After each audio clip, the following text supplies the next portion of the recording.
이제 9장에 들어왔는데 우리가 출애굽기를 보면서 잊지 말아야 할 것은 애굽을 나와 별개의 대상으로 생각해서는 안 된다는 거예요. 바로의 모습이 우리의 모습이고 아론과 모세의 모습도 우리의 모습을 반영하고 있다는 거죠. 성경은 타인을 조심하라라고 하지 않고 우리 자신의 믿음을 점검하라라고 말씀하고 또 초점을 거기다 두고 있죠. 이와 같이 바로의 완악함 속에서 우리들의 완악함을 발견할 수 있어야 되고, 어쩌다 한 번씩 이스라엘 백성들이 순종하거나 모세가 순종할 때 그 모습에서 예수 그리스도의 순종을 발견하게 되고, 또 그 생명으로 살아가는 우리들의 모습도 이와 같을 때가 있다라는 것까지도 발견을 할 수 있어야 되는 것이죠. 하나님께서 바로가 고집을 피우자 점점 강도가 강해지는 그런 재앙을 보내세요. 이렇게 바로의 고집스러움을 보면서 우리도 살아가면서 하나님의 짓누르심이 있음에도 불구하고 끊임없이 고집 피우는 모습을 많이 발견하게 된다는 거죠. 바로도 죄인이고 우리도 똑같이 죄인입니다. 하지만 다른 점이 있어요. 결말이 달라진다는 거예요. 결말. 바로의 끝은 심판을 향해 달려가지만 우리의 끝은 하나님을 섬기는 데 더 적합화될 수 있도록 하나님께서 점점 변화시켜 가신다는 거죠. 예수 그리스도를 닮아가게끔 만들어내신다는 거예요. 왜 그렇습니까? 우리가 어떻게 바로와 똑같은 죄인인데 그러한 모습으로 변해갈까요? 은혜 때문이죠. 오죽하면 은혜라고 단어를 쓰겠습니까? 은혜. 은혜는 온전히 아무것도 하지 않은 상태에서 받는 거죠. 조금이라도 내가 무언가를 한다고 하면 그 은혜라고 하지 않고 보상이 들어가 있다고 볼 수가 있어요. 그러니까 우리는 전혀 하나님께 도움이 안 되기 때문에 오직 은혜로만 구원받고 오직 은혜로만 살아가게 된다라고 성경에서는 얘기하고 있고, 우리가 전혀 하나님께 도움이 안 되기 때문에 우리의 감격은 점점 더 커지게 되는 거죠. 하나님이 다 하셨기 때문에 그냥 버려도 상관없는 자를 구원하시고 자기 아들 삼아주시고 성장시켜 가시는 그 하나님의 열심 가운데 우리가 하나님께 더욱더 감사하고 은혜가 넘치게 되는 거예요. 바로의 결말이 아닌 모세의 결말로, 이스라엘의 결말로 하나님께서 우리를 바꿔가시는 과정이 출애굽기에 나와 있습니다. 그래서 우리는 출애굽기를 통해서 하나님의 절대적인 주권과 오직 은혜를 발견해 가면서 또 묵상을 하셔야 되는 거예요. 그러면 이제 말씀을 좀 살펴보도록 하겠습니다. 1절을 보시면 여호와께서 모세에게 이르시되 바로에게 들어가서 그에게 이르라 히브리 사람의 하나님 여호와께서 말씀하시기를, 이렇게 얘기해요. 그러니까 그냥 하나님이 말씀하신다고 안 하고 어떻게 말하죠? 히브리 사람의 하나님이라고 구체적으로 얘기해 주라는 거예요.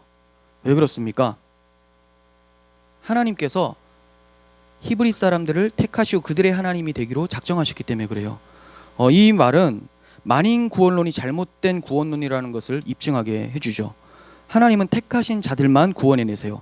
하지만 그러면 하나님이 택할 때까지 나는 아무것도 안 하고 있어도 괜찮겠네. 어차피 기계적으로 택하셔서 나를 바꾸어 내실 거니까. 근데 그런 종류의 것이 아니죠. 하나님의 택하심은 어떻게 발생됩니까? 우리가 하나님을 간절히 찾고 사랑하도록 만드셔서 그 결과를 하나님 앞에 나오고 하나님을 사랑하는 자로 만드시고, 우리가 하나님 믿을 때 내가 믿었다라고 안 하고 하나님의 은혜입니다라고 찬송할 수 있도록 만들어내는 택하심이라는 거예요. 이해가 가시죠? 그러니까 하나님의 택하심은 어차피 나를 바꾸어 내실 테니까 나는 아무것도 안 하고 가만히 있겠다가 아니라 우리의 적극적 자발성을 만들어 내시는 데까지 하나님의 택하심이 일을 하신다라는 거죠. 그러니까 여기서 뭐 만인 구원론, 모든 사람들이 다 구원받는다라는 것은 잘못된 거지만 보편적인 구원론은 맞죠. 이 보편적이라는 것은 다 구원받는다가 아니라 남녀노소 이스라엘 백성이나 헬라인이나 상관없이 모든 자에게 구원의 복음에 열려있다라는 것을 얘기하는 거고, 그 자들 가운데 하나님의 택하신 자들은 하나님께로 나오도록 되어 있다. 그렇지만 우리는 어차피 하나님이 택하셨으니까 알아서 하시겠지가 아니라 적극적으로 하나님께 나아가려고 하는 의지를 발동해야 된다는 거예요. 그렇지만 결과는 누가 취합니까? 하나님이 하셨다라고 고백하게 되는 거죠. 그래서 은혜를 받은 자들, 택함을 받은 자들은 절대로 믿음을 자기 공로로 취하지 않죠. 자기가 열심히 성화의 삶을 살아냈다고 해서 자기 것으로 가져가지 않습니다. 나를 감동시킨 하나님의 사랑이 나를 그 자리로 이끌고 가셨다라는 고백을 하게 된다는 거죠. 여러분들께서 지금 하나님이 나의 하나님입니다 이렇게 고백을 할 수 있다면 여러분은 하나님의 은혜로 하나님을 사랑하는 자가 돼서 택함을 받은 히브리 사람임이 드러나게 되는 거예요. 그렇게 되면 우리는 필연적으로 하나님을 섬기게 됩니다. 하나님을 사랑하고 하나님을 고백한 자들은 필연적으로 하나님을 섬기는 자리까지 나아가게 돼요. 그래서 1절 하반부 보시면 내 백성을 보내라 그들이 나를 섬길 것이니라 여기까지 나가고 있어요. 보내는 것에 그치는 것이 아니라 섬기게 된다는 거죠. 하나님을 섬긴다라는 말은 단순히 교회에 출석하고 봉사하고 헌금을 내는 정도의 것을 넘어섭니다. 섬기기 전에는 애굽이라는 세상 섬기기 전에 이제 애굽이라는 세상에서 일단 불려내져야 돼요. 이 에클레시아죠. 예, 교회 불려내지고 나서 그러니까 내 백성을 보내라 여기까지가 이제 시작이죠. 그리고 나서는 이게 끝이 아니에요. 하나님이 애굽에서 우리를 자유롭게 하셨으니 이제 내 세상이다가 아니라 어디로 가야 된다고요? 하나님 백성은 하나님을 섬기는 자리까지 가야 되죠. 가나안 땅까지 가서 하나님의 말씀대로 살아가며 그 은혜를 누리면서 감사하고 예배하는 자의 삶을 살아가게 되는 거예요. 그러니까 처음에는 어떤 반응이 나올까요? 애굽에서 뽑아져 나오니까 세상에서 뽑아져 나오니까 세상 사람들의 가치관을 역행하는 새로운 가치관이 들어오게 되죠. 누구의 가치관입니까? 하늘의 가치관, 하나님의 가치관, 복음적 가치관이에요. 이렇게 새로 세워진 가치관에 따라 순종하며 살아가는 것이 하나님을 섬기는 것이죠. 이전에는 내가 왕이고 내가 하나님이 되고자 했고 내 중심으로 살아갔던 것이 하나님의 영광을 위해 사는 것이 우리 인생의 목표가 되어버리는 것, 이게 그리스도인의 삶이라는 거예요. 그러니까 이러한 자들은 하나님을 섬기면 섬길수록 너무 힘들다, 하나님께서 왜 이렇게 나한테 봉사하라고 하고 섬기라고 하는가, 이 불평이 나오는 것이 아니라 섬기면 섬길수록 감사가 넘쳐나고 위로가 찾아오는 거죠. 왜 그럴까요? 섬길 수 있는 힘이 어디서부터 나온다고요? 하나님이 나를 사랑하셨기 때문에 그 사랑에 반응해서 섬기기 때문에 많이 섬길수록 하나님의 사랑이 내 마음 가운데 점점 더 커져 나가서 경험이 되어지기 때문에 그래요. 그리고 내가 세속 가운데 있지 않고 하나님 안에 있다라는 것을 통해서 섬기면 섬길수록 위로를 받게 되는 것이죠. 하나님이 나의 하나님이고 내가 하나님의 백성이라는 것이 감사하며 위로가 되고 있습니까? 이 관계의 중요성은 내 백성을 보내라 그들이 나를 섬길 것이니라 라고 하는 말씀이 계속 반복되는 것을 통해서도 입증이 됩니다. 1절에서도 나오죠. 이게 5번째 반복되는 말씀이에요. 1절에. 그리고 13절에도 나옵니다. 6번째 반복되는 말씀이에요. 출애굽기에는 총 7번이나 이 말씀을 반복을 합니다. 내 백성을 보내라 그들이 나를 섬길 것이니라. 왜 그렇습니까? 하나님께서 우리를 세상의 통치를 받고 세상을 섬기도록 가만히 두지 않는다는 거예요. 하나님이 가만히 두지 않는다는 거죠. 반드시 보냄을 받게 해서 거기서 하나님을 섬길 수 있는 자로 만들어내신다는 거죠. 하나님이 이렇게 하신다고 하는데 누가 여기에 방해를 하고 끊을 수 있겠습니까? 지금 최고 권력자인 애굽왕 바로가 이걸 못 막아내는 거죠. 하나님이 지금 뽑아내시는데 바로가 어떻게든 끝까지 반항을 해보지만 계속 하나님 앞에 얻어 터지는 모습만 나타나요. 그러니까 세계 최고의 권력을 가지고 있는 애굽 왕이 그렇다면 과연 그리스도 안에 생명이 감추어진 자들의 생명을 누가 빼앗아 갈 수 있는가? 아무도 끊을 수 없다라고 사도 바울은 얘기하잖아요. 로마서 8장에서 아무도 끊을 수가 없습니다. 무엇이 성도를 좌절시킬 수 있습니까? 성도를 좌절시킬 수 있는 것은 아무것도 없어요. 그리스도의 피값으로 생명을 갖게 되었고 하나님께서 그리스도를 끝까지 붙잡는 것처럼 우리를 붙잡아 주시기 때문에 그리스도인에게 좌절이란 있을 수가 없죠. 물론 때때로 상처받고 혼란스러울 때는 있지만 하나님의 은혜가 반드시 그걸 극복할 수 있도록 만들어내시기 때문에 혼란이나 환란이나 이런 것들이 찾아와도 결국은 마지막에 뭐가 나옵니까? 하나님 감사합니다. 찬양이 나오게 되는 것이죠. 하나님이 모세를 통해서 바로에게 말씀을 하세요. 내 백성을 보내지 않고 억지로 잡아두면 내 가축들에게 심한 돌림병이 있을 것이다. 이렇게 말씀하세요. 다섯 번째 재앙을 말씀하신 거죠. 처음으로 죽음이 일어나기 시작을 했어요. 재앙 중에 죽음이라는 것이 처음 여기서 이제 등장을 합니다. 가축을 죽이신 거죠. 가축 중에는 애굽 사람들이 섬기는 신도 거기에 포함되어 있어요. 어떤 신일까요? 소죠, 소. 애굽 사람들이 짐승을 굉장히 신성화 시켰었어요. 신화화 시켰었죠. 이때 출애굽 당시 왕이 아멘호텝 2세로 추정이 되는데, 이 사람이 동물 숭배자로 그 중에서도 소를 숭배하는 사람으로 굉장히 유명한 사람이에요. 그래서 고대 이집트 벽화에 이 아멘호텝 2세가 이 소의 젖을 빨고 있는 그런 그림이 벽화에 있다고 이렇게 얘기를 하더라고요. 제가 보지는 않았고 신학자들이 그런 얘기를 하더라고요. 그럼 이게 왜 젖을 빨고 있는 모습이 그 벽화에 그려져 있을까요? 어떻게 보면 굉장히 비참해 보이고 좀 없어 보이잖아요. 근데 왜 그러한 벽화를 그려냈을까요? 소가 신인데 왜 그렇습니까? 힘이 굉장히 세죠. 그리고 젖도 나오고 생명의 원천이고 그런 거예요. 그래서 소를 신성화시켰는데, 이 소의 젖을 먹는 나는 소의 자녀다 이거죠. 나도 신의 아들이다. 그리고 이 신으로부터 생명을 공급받고 힘을 공급받는다. 그래서 자기를 특별한 왕으로 신화하는 거죠. 그런데 이들뿐만이 아니에요. 이 아멘호텝 2세만 그런 것이 아니라 그리스 로마 신화를 봐도 짐승들도 나오고 자연 만물들이 막 신화돼서 나오는 것을 보게 되는 거죠. 애굽에 참 많은 신을 섬기지만 애굽뿐만이 아니라 대부분이 자기가 만들어낸 신들이 다 있다는 거죠. 이들의 공통점은 주로 자연을 신화하는 것이죠. 물이나 바다, 번개, 하늘, 짐승, 태양, 여러 가지 것들을 하나님화 시킵니다. 이러한 인간의 사고를 바울이 지적을 하죠. 로마서 1장에서 23절 보겠습니다.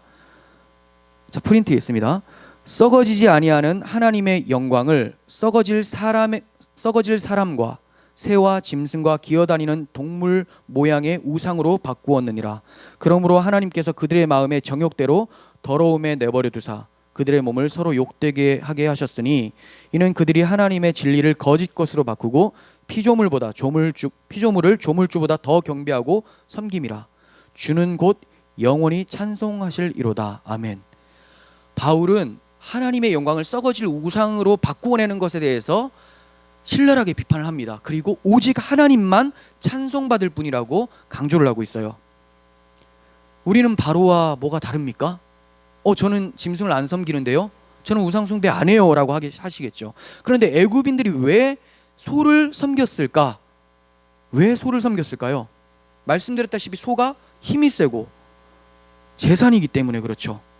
젖줄이기 때문에 그렇죠. 근데 이들 뿐입니까? 이스라엘 백성들도 마찬가지예요. 하나님의 백성이라고 하는 자들도 소를 섬겼죠. 어디에서? 광야에서 금송아지로. 소가 없으니까 그냥 금송아지를 만들어내는 거죠. 이것이 인간의 실상입니다. 그런데 우리라고 다르겠습니까? 소가 재산이며 힘이듯이 우리도 재산, 건강, 명예, 부를 통해서 힘을 구축하거나 또 추구한다면 그게 바로 소를 섬기는 것이죠. 복음을 전하면 다들 바쁘다는 핑계로 교회 나오기가 쉽지 않다고 합니다. 무엇 때문에 바쁩니까? 소를 키우러 가야 되니까. 개그에 그런 거 있었죠. 소는 누가 키우나. 왜 소를 걱정합니까? 소를 통해서 많은 것을 얻으니까. 소 키우는 거예요. 자, 뭐 때문에 교회에 잘 못 나옵니까? 내가 세상에서 구축해야 될 힘들이 다 있는 거죠. 이거 잘 챙겨서 교회 안 나가도 기쁘게 평안하게 살고자 하는 그런 욕망이 있기 때문에 그런 거예요. 이거는 불신자만 그런 게 아니죠. 모든 사람들, 그리스도인들도 이러한 유혹에 많이 공격을 받습니다. 주님 외에 모든 것이 다 피조물이잖아요. 그러니까 주님 말고 다른 것에 관심을 기울이고 있고, 주님을 향한 우리의 신앙의 초점이 벗어나 있다면 우리는 그 자리에서 그냥 우상숭배를 하고 있는 거예요. 나는 소 안 섬기는데요, 소가 다르게 둔갑되어 있는 것이죠. 이러한 우상숭배를 하나님이 심판을 하세요. 그래서 애굽에 10가지 재앙이 나타나죠. 왜 10가지 재앙이 나타납니까? 바로의 고집스러움이 안 꺾이는 거죠. 안 꺾이는 거예요. 물론 이따가 말씀 또 드리겠지만 여러분들 잘 아시다시피 10번째 재앙에 초점을 두기 위해서 아홉 가지 재앙이 나타나는 건 맞지만 그때까지도 바로가 꿈쩍도 하지 않고, 물론 잠깐 꿈쩍합니다. 네, 마치 풀어주듯이 그러니까 후퇴하는 느낌이 있지만 그래도 그 완악한 마음을 거두어 들이지를 않아요. 너무 고집스럽죠. 10번이나 그렇습니다. 그럼 이스라엘 백성은 다른가? 정말 다를까요? 이스라엘 백성은 하나님을 몇 번이나 부인했을까요? 최소 10번 이상이에요. 민수기에 나와요. 14장 22절. 내 영광과 애굽과 광야에서 행한 내 이적을 보고서도 이같이 10번이나 나를 시험하고 내 목소리를 청종하지 아니한 그 사람들은 내가 그들의 조상에게 맹세한 땅을 결단코 보지 못할 것이요 또 나를 멸시하는 사람은 한 사람도 그것을 보지 못하리라. 네, 그래서 한 사람도 보지 못했죠. 누구만 들어갑니까? 갈렙 한 사람 있네요. 근데 그것도 갈렙이 잘나서가 아니라 갈렙이 유다 지파 사람이죠. 그리스도를 예표하는 인물로서 갈렙 때문에 이 세대가 거기에 합류되어서 들어가는 것을 보게 되는 거죠. 결국은 이스라엘 백성이나 애굽 사람들이나 바로나 똑같아요.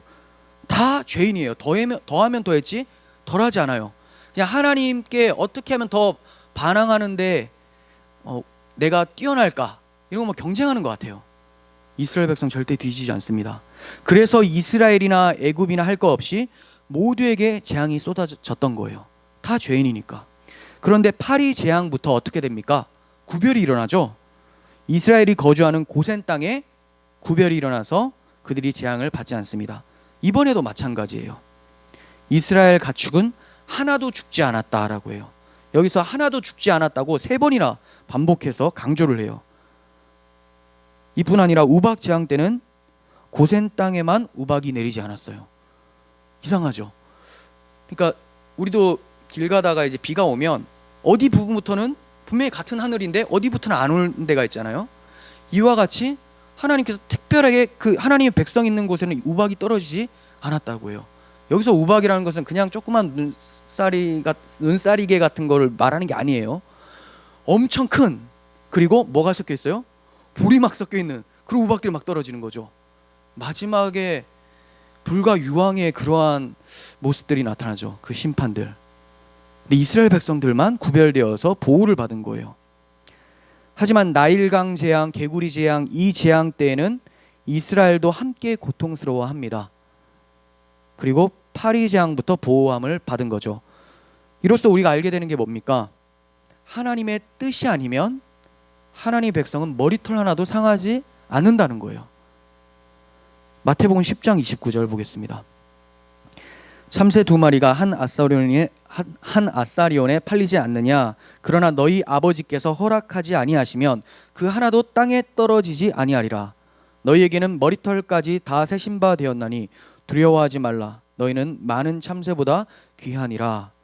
네, 하나님께서 절대로 하나님의 뜻이 아니면 상처받지 않도록 지키신다고 강조를 하고 계시죠. 그런데 이게 오해의 소지가 있어요. 말씀을 제대로 안 보면 어떻게 해석을 합니까? 아, 하나님을 믿으면 상처를 안 받는구나. 하나님을 믿으면 늘 건강하고 부유한 상태로 지내는구나. 그런데 자세히 봐야 되죠. 하나님께서 허락하지 아니하시면, 네, 그러면 허락하실 수도 있다는 거예요. 하나님의 뜻이라면 머리털까지 다 상할 수도 있는 거죠. 그래서 머리털까지 상한 사람들이 한둘이 아니잖아요. 그죠? 기독교 초기에 얼마나 많은 머리털이 상했습니까? 다 목잘림과 십자가의 순교를 하게 되었었죠. 왜 그렇습니까? 하나님의 뜻이라는 거예요. 그러니까 우리는 그러면 어떻게 우리가 위로를 받고 안식을 취할 수 있습니까? 이걸 아셔야 돼요. 하나님께서 성도에게 상함을 허락하시거나 보호하심을 허락하실 때는 다 하나님의 선하신 뜻이 있는 거죠. 우리는 그 환경 때문에 하나님이 이렇다 저렇다라고 하나님을 재단해서는 안 되고, 하나님이 어떠한 분인지, 하나님이 얼마나 선한 분인지를 알 때 그 환경을 해석할 수 있어야 된다는 거예요. 순서가 완전 바뀌어져야 돼요. 환경이 이러니까 하나님은 나쁜 분, 환경이 좋으면 하나님 좋은 분, 이게 아니라 하나님은 절대적으로 선하시고 자기 아들을 내어주기까지 나를 사랑하셨으니 내 환경이 이렇더라도 하나님이 나에게 가장 좋은 것을 허락하신 거고, 내 환경이 좋을 때는 하나님께서 또 나에게 이걸 통해서 뭔가 교훈하시려고 하겠다, 이렇게 보시면 되는 것이죠. 그렇지만 하나님 반드시 지켜내는 것이 있어요. 우리 육체는 상해질 수도 있고 보호함을 받을 수도 있지만 반드시 지켜내는 것은 우리의 거듭난 영혼이에요. 그리스도의 생명만은 잃지 않게 하신다라는 거죠. 그 생명을 잃지 않게 하기 위한 과정에서 우리의 육신이 상함도 받고 보호함도 받게 되는 거예요. 결국 이 육신은 썩어질 몸이기 때문에 어차피 조금 더 살든지 적게 살든지 그게 중요한 게 아니에요. 뭐가 중요합니까? 거듭난 생명. 결국 이 거듭난 생명 때문에 우리는 무엇을 받습니까? 거듭난 육체를 받게 되죠. 그래서 우리의 육체는 날마다 쇠하지만 하나님을 향해서는 날마다 부흥하는 그런 영적 성장이 이루어지게 되는 것이죠. 그러니까 성도는 하나님의 보호하심, 하나님의 허락하시지 않으시면 절대로 머리털 하나도 건드릴 수 없지만 하나님이 허락하시면 내 육신이 상할 수 있다. 하지만 가장 중요한 주를 사랑하는 마음은 하나님이 사라지지 않도록 지켜내신다라는 거예요. 이것 하나면 되지 않겠습니까?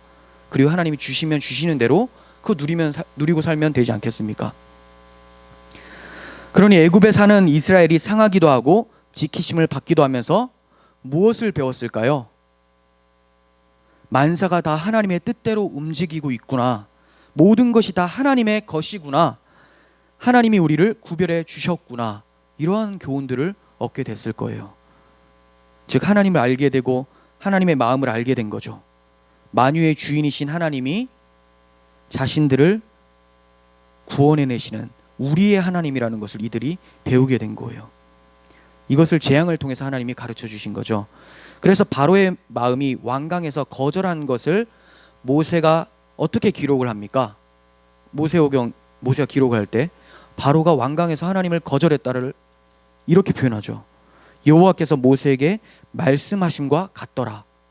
여호와께서 모세에게 말씀하신 대로 바로가 거절하더라. 이렇게 기록을 하고 있어요. 이게 몇 차례 나옵니다. 12절에도 나오고 35절에도 나오고 8장 15절, 19절, 7장 13절, 22절 많이 나오죠. 수차례 반복이 되고 있어요. 이 외에도 성막을 만들 때 항상 후렴구가 어떻게 마칠까요?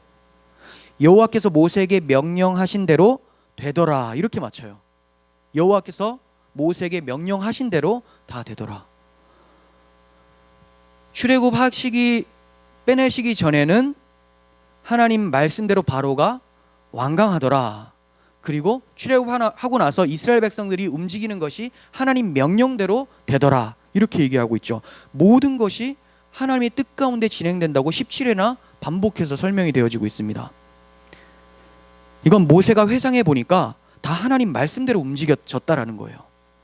이러한 모세의 고백은 모세가 바로 앞에서 이적을 행할 때 교만하지 않았다라는 것을 입증해줘요. 그렇죠. 이렇게 쓰고 있는데 바로 앞에서 교만했겠습니까?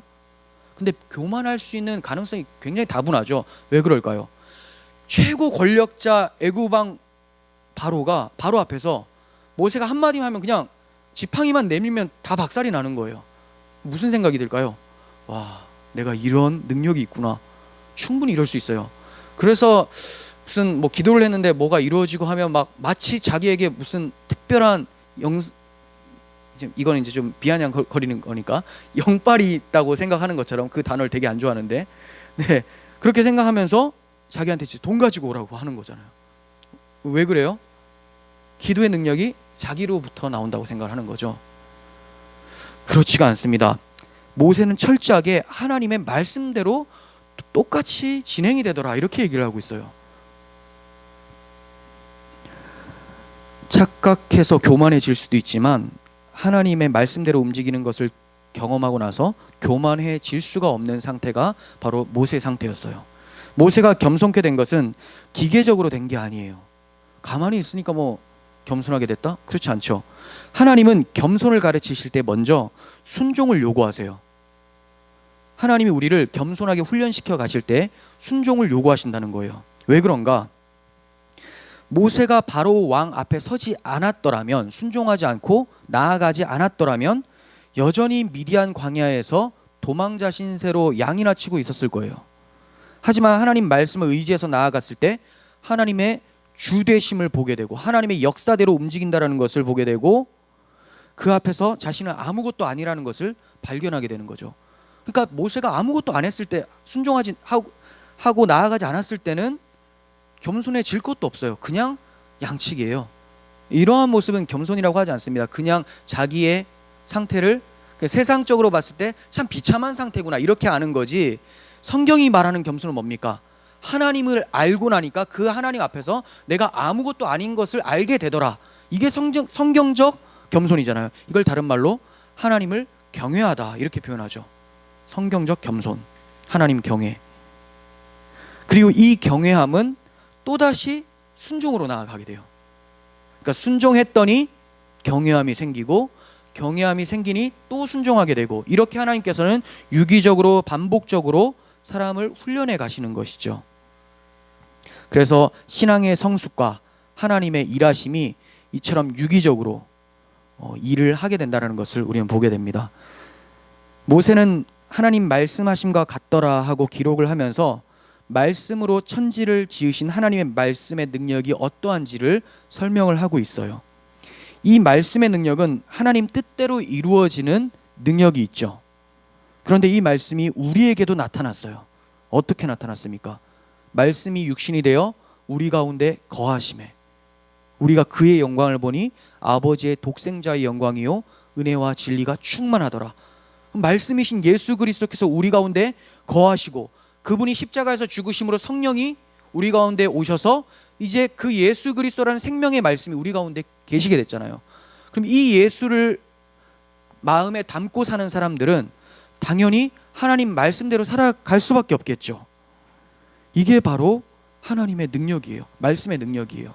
이 말씀을 가진 자, 예수를 담은 자들은 세상을 역행하면서 살아갑니다. 세상 사람들이 모두가 다 하나님이 없다고 하고 자기 가치관에 끌려서 살아갈 때, 하나님 말씀이 가슴에 있는 사람들은 그 말씀 하나만 보고 가는 거죠. 왜 그런 능력이 나타날까요?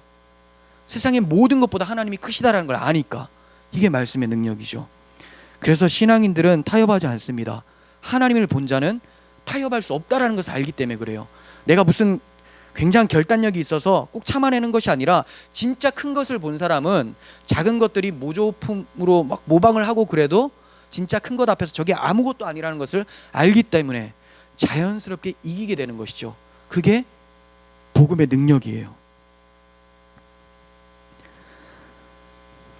이를 안 자들은 하나님을 경외하면서 또 겸손히 섬기게 되는 거예요. 바로는 돌림병으로 인해서 애굽의 모든 가축이 다 죽고 이스라엘 가축만이 하나도 죽지 않고 살아남았다라는 것을 확인을 했습니다. 그런데도 불구하고 바로의 마음이 완강해서 백성을 보내지 않았다라고 합니다. 이러한 완강함은 무엇을 부를까요? 더 아픈 매를 부르죠. 더 아픈 매. 이게 6번째 재앙이에요. 자, 8절 하반절, 모세가 바로의 목전에서 하늘을 향하여 날리라. 예, 하나님께서 맨 처음 하나님께서 바로를 향해서 죄를 날리라 이렇게 얘기해요. 8절 처음부터 좀 볼까요? 자, 여호와께서 모세와 아론에게 이르시되 너희는 화덕의 죄를 두 움큼 가지고, 모세가 하늘을 향하여서 이 죄를 날려라 이렇게 얘기해요. 근데 이게 모세가 지금 처음 행한 하나님의 일이에요. 그 전엔 누가 있습니까? 아론이 했어요. 첫 번째 맨 처음 지팡이가 뱀이 되는 그런 이적도 아론이 했었고, 그리고 첫 번째, 두 번째, 세 번째 재앙까지는 아론이 행합니다. 그리고 넷째, 다섯째는 하나님이 직접 행하십니다. 그리고 지금 6번째 재앙에서는 모세 네가 행하라 이렇게 지시를 하세요. 이것은 모세가 자신의 소명 때부터 지금까지 이어지는 일련의 여러 가지 사건과 재앙들을 보면서 하나님에 대한 믿음이 더욱 성장해 갔다라는 것을 하나님이 보게 되신 것이죠. 그래서 결국 앞서 언급한 대로 여호와의 말씀대로 되었다고 출애굽기를 기록하는 모세를 보게 되는 거죠. 신앙의 성수까지 나아간 거예요. 하나님의 행하심 참 놀랍습니다. 그토록 안 가겠다고 고집 피우던 모세를 이제 하나님이 행하라고 하시니까 그냥 행하는 정도까지 만들어내신 거예요.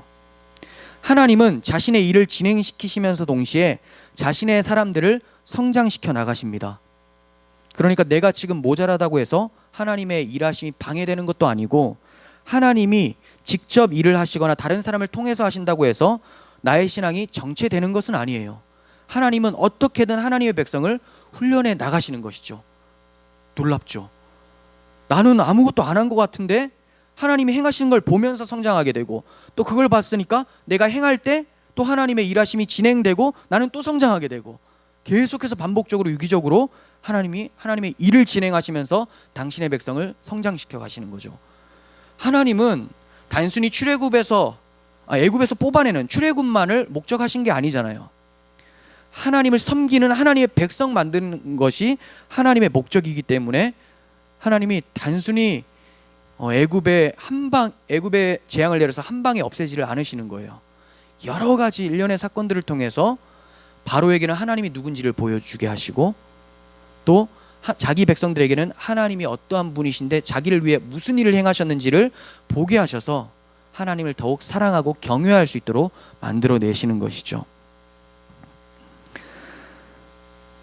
자, 이렇게 돼서 모세가 이제 화덕의 재 두 움큼을 가지고 바로 앞에서 하늘 향해 확 날립니다.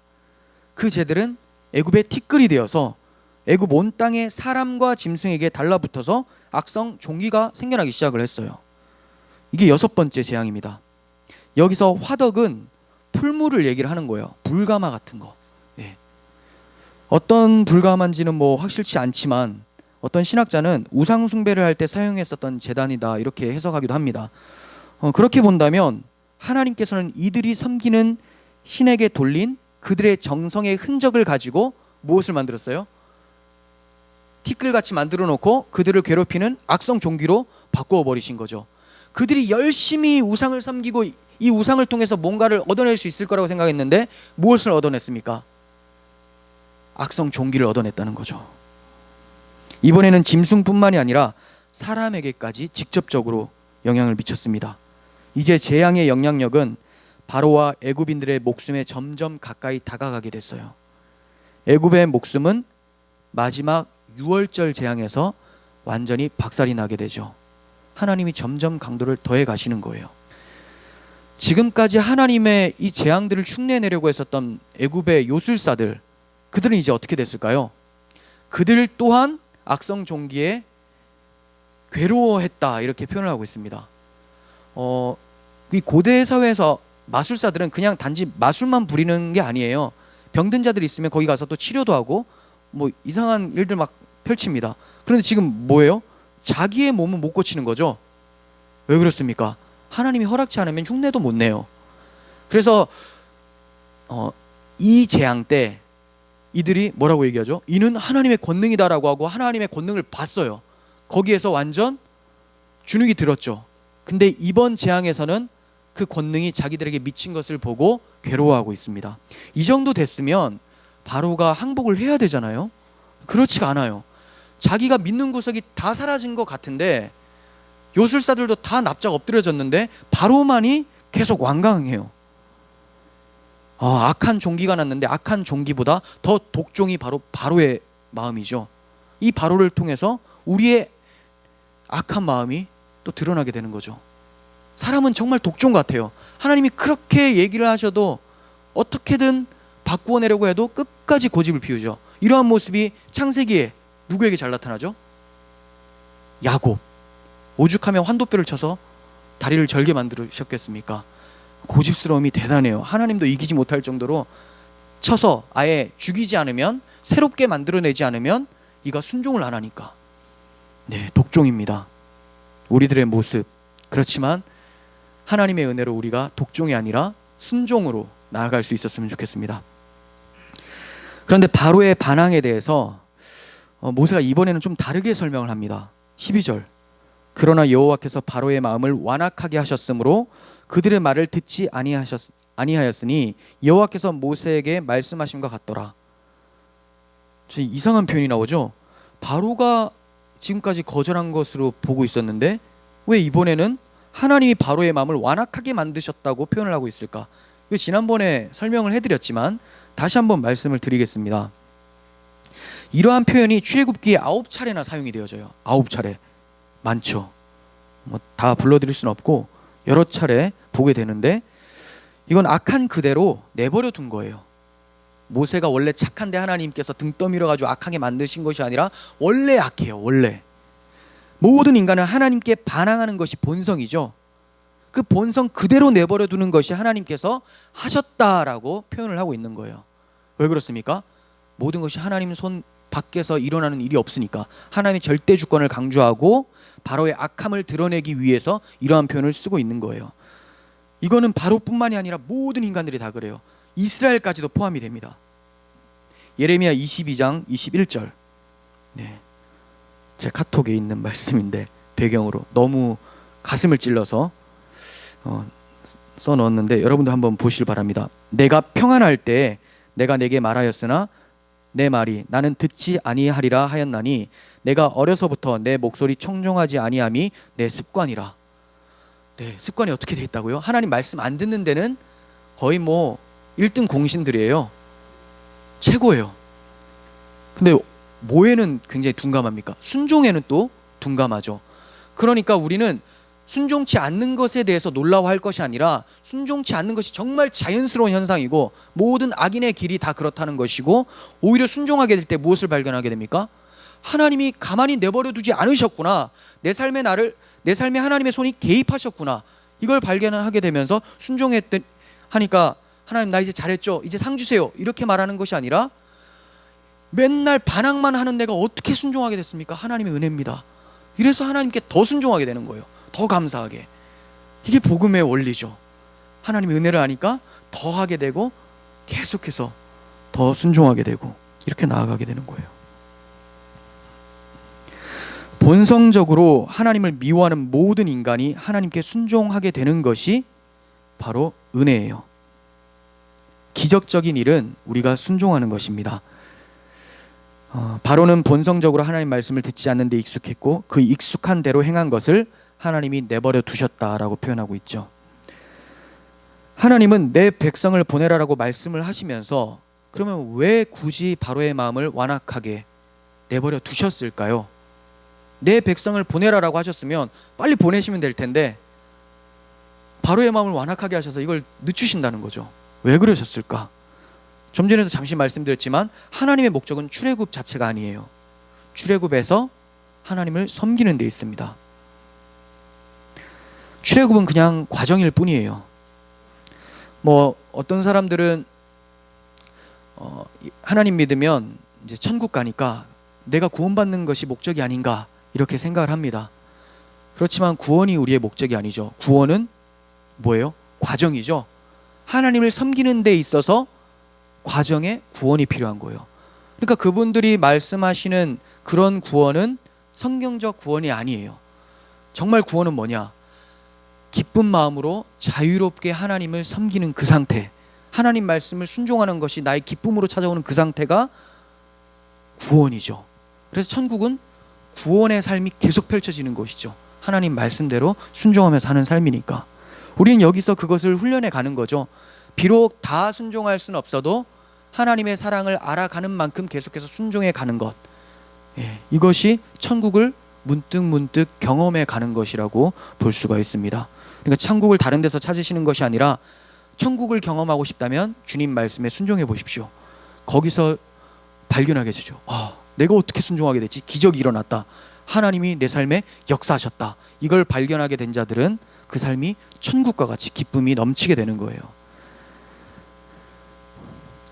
하나님을 섬기려면 무엇을 알아야 됩니까? 하나님이 어떠한 분인지, 그 하나님이 나를 위해 무슨 일을 해주셨는지를 알아야만 해요. 그래야지만 마음을 다하고 힘을 다하고 뜻을 다하여 우리 하나님을 사랑할 수 있게 되는 것이죠.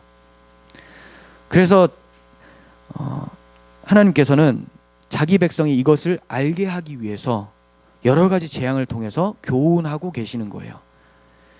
재앙 때 반복적으로 말씀하시는 게 뭡니까? 내가 하나님인 줄을 그들이 알게 하리라. 내가 온 세상이 나에게 속했음을 알게 하리라. 계속 알게 하리라라는 것이 후렴구로 나와요. 재앙을 통해 뭔가를 알려주신다라는 거예요. 뭘요? 하나님이 누구신가? 그분이 나를 위해 무엇을 해주셨는가? 이게 복음서의 내용이잖아요. 예수가 누구신가? 예수가 왜 오셨는가? 나를 위해 무엇을 해주셨는가? 이게 복음입니다. 그렇다면 무슨 재앙을 통해서 하나님을 알게 될까요? 무슨 재앙을 통해서? 물론 10가지 재앙 모두를 통해서 하나님의 속성을 발견하게 됩니다. 하지만 구원에 이르는 지식은 10번째 유월절 재앙에서만 발견이 되어져요. 이 유월절에 초점을 두기 위해서 9번의 재앙이 나타나고 있는 거예요. 바로가 이스라엘을 보내주기로 약속한 것이 6번이나 돼요. 개구리 재앙 때도 보내주겠다. 파리 재앙, 우박 재앙, 메뚜기 재앙, 흑암 재앙, 그리고 마지막 유월절 장자 재앙에도 계속 보내겠다고 얘기를 해요. 6번이나 보내겠다고 약속을 했는데 몇 번을 어깁니까? 5번을 어기죠. 마지막은 6번째는 약속을 지킨 겁니까? 지킨 게 아니라 파산한 거예요. 파산. 그냥 하나님 빼온 거예요. 그가 지킨 건 하나도 없어요. 마음은 끝까지 하나님을 원망하고 반역하는 것으로 가득 차 있습니다. 그런데 어디에 무너지게 됩니까? 10번째 재앙. 그 재앙은 유월절 어린 양의 피. 결국 예수 그리스도의 십자가 공로로 마귀는 모든 세력을 잃게 된다는 것을 강조하기 위해서 10번째 재앙까지 끌고 가시는 거예요. 이처럼 마귀는 어린 양 예수 그리스도의 십자가 보혈로서만 그 세력이 완전히 꺾이게 되는 거죠. 우리는 무엇으로 그렇다면 세상에 맞서야 되겠습니까? 마귀가 세상을 통치하고 있는데 모든 가치관을 쥐락펴락하고 있는데 무엇으로 이길 수 있어요? 예수의 십자가 복음 외에는 이길 방도가 없는 거예요. 그래서 그 사랑을 날마다 알아가고 그 사랑 안에서 순종하며 살아갈 때 마귀의 공격을 차단하고 하나님 뜻대로 살아가게 되는 것이죠. 오직 그리스도의 십자가 대속만을 기억하는 우리들이 되었으면 좋겠습니다. 정리하겠습니다. 히브리 사람의 하나님, 내 백성 이스라엘이라는 말은 바로의 손에서 벗어난 것으로 그치게 될 것을 말씀하는 것이 아니라 하나님을 섬기는 데까지 나아가게 하고 있어요. 이 섬김은 하나님을 사랑함으로 행하게 되는 삶을 말씀을 하는 것이죠. 그러려면 하나님을 알아야 되고 그 말씀을 통해서 또 그리고 그 말씀대로 주의 사랑을 알 때에만 우리가 하나님을 사랑하며 순종하며 살아가게 되는 것이죠. 두 번째는 모세도 말씀대로 행할 때, 즉 순종하면서 행할 때 모든 것이 하나님 말씀대로 움직인다라는 것을 발견하게 되고 겸손으로 하나님을 경외하게 되었습니다. 우리 삶 속에서도 일단 하나님 말씀하시면 순종으로 나아가셔야 돼요. 그때 여러분들의 신앙의 성장이 일어나게 될 줄을 믿습니다. 자, 끝으로 세 번째, 하나님의 행하심은 자기 백성에게 하나님이 누군지 알게 하려는 데 목적이 있습니다. 그 행하심의 결정적 순간이 바로 십자가 대속인 거죠. 이 십자가에서 우리는 하나님의 공의와 사랑을 동시에 발견하게 되고 이 십자가로 세상을 이기게 되고 이 십자가로 인해서 세상을 천국으로 살아가게 된다는 것이죠. 이런 하나님의 십자가 복음을 굳게 붙드는 우리 모두가 되기를 간절히 소원합니다. 기도하겠습니다.